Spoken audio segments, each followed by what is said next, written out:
आइए आज भारत की आबादी से जुड़े कुछ बहुत ही जरूरी आंकड़ों को समझते हैं, मतलब उनकी तह तक जाते हैं। ये नंबर देखिए, 944।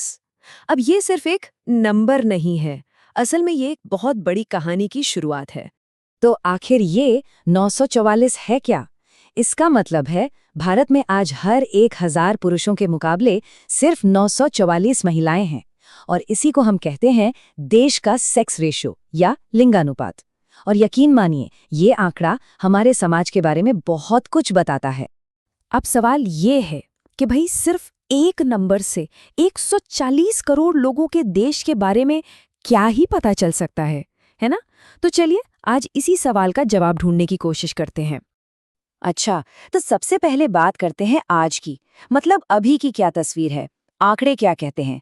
अगर इन प्रतिशत को देखें तो पुरुषों की हिस्सेदारी है 51.6% और महिलाओं की 48.4%। अब ये अंतर सुनने में शायद बहुत ज्यादा ना लगे, लेकिन जब आबादी इतनी बड़ी हो तो ये छोटा सा अंतर भी लाखों करोड़ों में पहुंच जाता है। और ये देखिए असली तस्वीर, मतलब करीब 75.5 करोड़ पुरुष और लगभग 71 करोड़ महिलाएं। इसका सीधा सीधा मतलब ये हुआ कि पुरुषों की आबादी महिलाओं से करोड़ों में ज्यादा है। ये एक बहुत बड़ा गैप है। लेकिन क्या ये हमेशा से ऐसा ही था? नहीं, ये जो अनुपात है ये पिछले 70 सालों में काफी बदला है। आइए एक नज़र इसके सफर पर डालते हैं। ये टाइमलाइन देखिए, ये अपने आप में एक पूरी कहानी है। 1950 में हर 100 महिलाओं पर करीब 106 पुरुष थे। फिर ये असंतुलन और बढ़ा और 2004 में तो ये अपने पीक पर पहुंच गया। हालांकि अच्छी बात यह है कि अब हम धीरे धीरे सुधार की तरफ बढ़ रहे हैं, और भविष्य के जो अनुमान हैं वो भी इसी ओर इशारा कर रहे हैं कि हम संतुलन की तरफ तो जा रहे हैं, भले ही धीरे धीरे। लेकिन ये जो नेशनल एवरेज है ना, ये अक्सर पूरी कहानी नहीं बताता। असल कहानी तो तब सामने आती है जब हम देश के अंदर झांकते हैं, क्योंकि भारत के अंदर ही दो बिल्कुल अलग अलग भारत देखने को मिलते हैं। अब ये देखिए, ये फर्क कितना बड़ा है।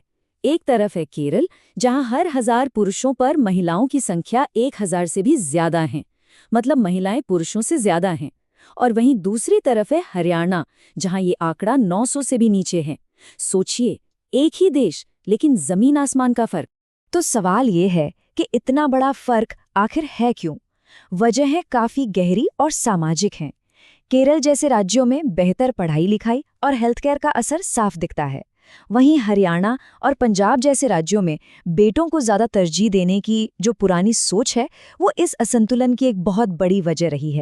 और ये बस नंबरों का खेल नहीं है, इन आंकड़ों का हमारी जिंदगी पर, हमारे समाज पर बहुत सीधा और गहरा असर पड़ता है। मतलब ये हर दिन लोगों की जिंदगी को प्रभावित करते हैं। तो इसके असर क्या क्या होते हैं? देखिए, 3 बड़ी चीजें हैं। एक तो है मैरिज स्क्वीज, जिसके बारे में हम अभी बात करेंगे।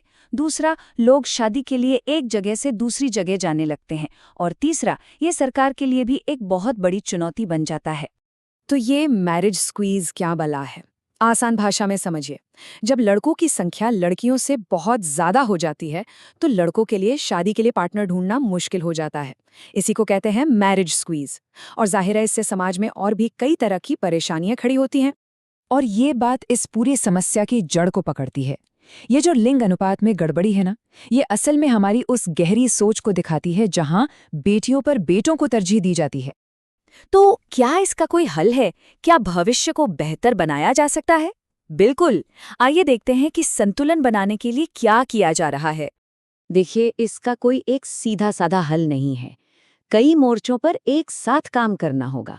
एक तरफ बेटी बचाओ बेटी पढ़ाओ जैसी सरकारी स्कीमें हैं, दूसरी तरफ महिलाओं की पढ़ाई और सेहत को बेहतर करना, और सबसे जरूरी समाज की सोच को बदलना।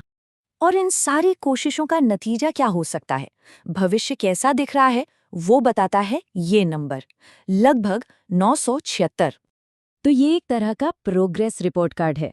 आज हम हर 1000 पुरुषों पर 944 महिलाओं के आंकड़े पर हैं, और अनुमान है कि साल 2100 तक हम 976 तक पहुंच जाएंगे। मतलब सुधार हो रहा है, भले ही रफ्तार थोड़ी धीमी है, लेकिन दिशा सही है। तो कुल मिलाके पूरा देश धीरे धीरे ही सही एक संतुलन की तरफ बढ़ रहा है। ये अच्छी बात है, लेकिन एक बड़ा सवाल अब भी बाकी है क्या वो जो केरल और हरियाणा के बीच की गहरी खाई है वो कभी भर पाएगी? देश के अंदर का ये असंतुलन कब दूर होगा? असल में इसी सवाल का जवाब भारत के भविष्य की असली तस्वीर तय करेगा।